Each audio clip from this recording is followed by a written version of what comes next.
Peluangnya masih 50-50. Skim ungkapan pantas dari ulasan video kali ini.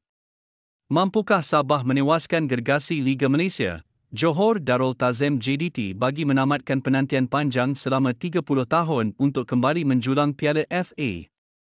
Persoalan itu yang sedang hangat bermain di bibir peminat bola sepak tanah air ketika ini menjelang pertembungan kedua-dua pasukan dalam aksi final di Stadium Nasional, Bukit Jalil, Ahad ini.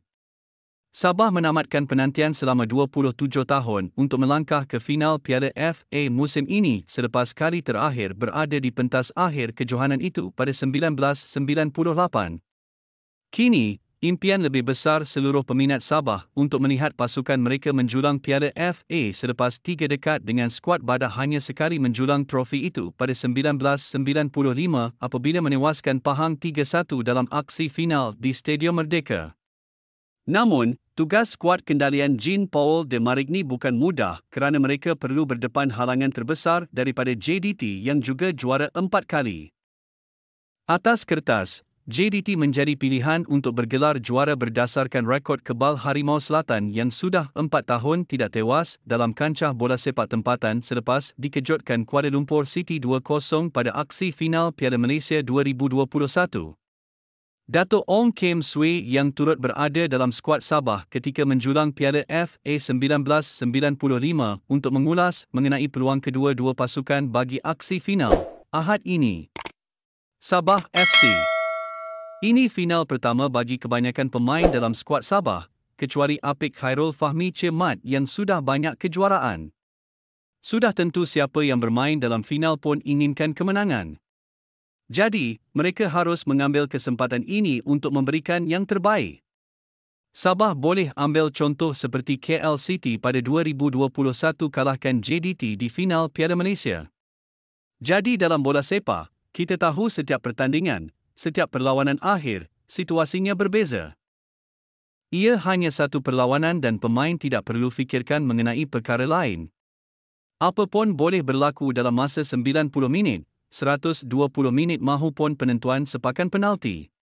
Jadi mereka harus bersikap positif, walaupun sebagai pasukan underdog, tetapi pemain harus pastikan mereka bersaing dan memberi tentangan untuk cuba mendapatkan keputusan yang baik.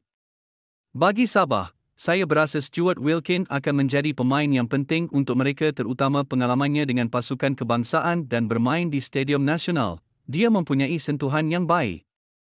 Dia pernah beberapa kali menjaringkan gol bersama skuad kebangsaan di Bukit Jalil.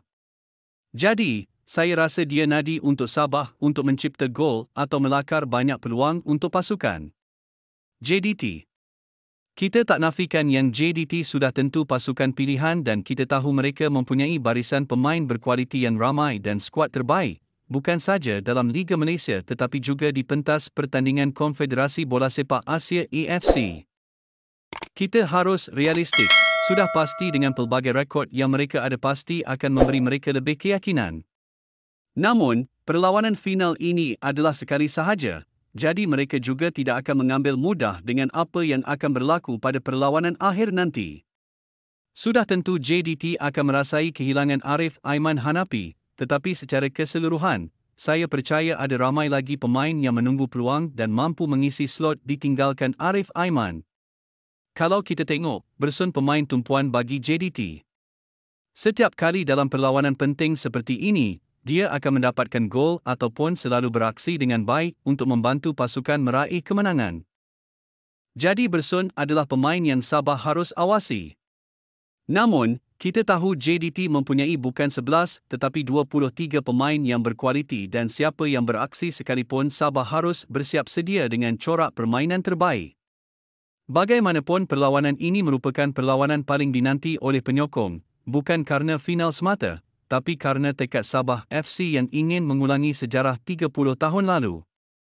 Akhirnya sekian informasi kami buat, semoga bermanfaat, jangan lupa subscribe.